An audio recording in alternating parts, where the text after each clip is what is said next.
عبرت عارضة الأزياء المغربية فاتي جمالي عن أسفها البالغ، مؤكدة إنها تعرضت للندم الشديد بسبب حديثها عن خلاف وقع بينها واللاعب الدولي المغربي حكيم زياش بمدينة دبي الإماراتية.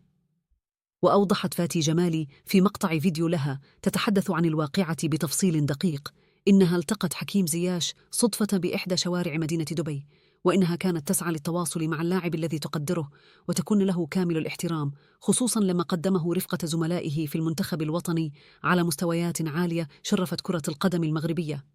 وقالت فاتي جمالي إنها ترى في حكيم زياش اللاعب الذي أفرح قلوب المغاربة وحقق حلم الملايين من أبناء بلده رفقة منتخب بنت الوطني بمونديال قطر 2022، غير أن سوء فهم وقع وقامت بتعليق على حسابها بالإنستغرام وتم فهمه بالغلط، وهو أمر لا تقصده مطلقا.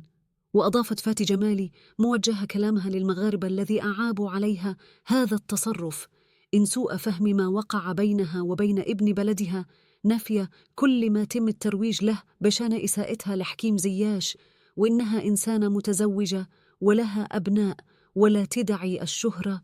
أمام أيا كان.